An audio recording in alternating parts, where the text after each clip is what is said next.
ബ്രസ്റ്റിൽ വരുന്ന മുഴ, സ്കിന്നിൽ വരുന്ന ചേഞ്ചസ്, രണ്ട് ബ്രസ്റ്റും കമ്പയർ ചെയ്യുമ്പോൾ വലുപ്പത്തിൽ വരുന്ന വ്യത്യാസം, നിപ്പിൾസിൽ നിന്ന് ഡിസ്ചാർജ് വരിക, നിപ്പിൾസ് അകത്തേക്ക് വലിയുക, ഇത്തരം കാര്യങ്ങളും കൂടാതെ കക്ഷത്തിൽ എന്തെങ്കിലും മുഴയുണ്ടെങ്കിൽ ഇത്രയും കാര്യങ്ങൾ ശ്രദ്ധിക്കണം.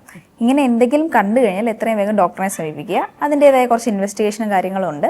അത് വെച്ച് നമുക്ക് കണ്ടുപിടിക്കാൻ പറ്റുന്നതാണ് എന്ത് തരത്തിലുള്ള മുഴയാണ്. ഇനി ബ്രസ്റ്റിൽ തന്നെ 2 ടൈപ്പ് മുഴകളുണ്ട്. ഒന്ന് പ്രശ്നമുള്ള ക്യാൻസറസ് ആയിട്ടുള്ള മുഴകളും അതുകൂടാതെയുള്ള ബിനൈൻ ആയിട്ടുള്ള കണ്ടീഷൻസും.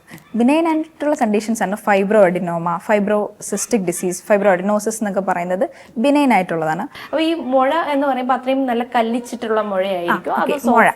ഈ ഞാൻ പറഞ്ഞ ബിനൈൻ ആയിട്ടുള്ള കണ്ടീഷൻ ഫൈബ്രോ അഡിനോമ പോലെയുള്ള മുഴകളാണെങ്കിൽ അത് സോഫ്റ്റ് ആയിട്ടായിരിക്കും. പിന്നെ അത് തെന്നി മാറാനും ചാൻസ് ഉണ്ട്.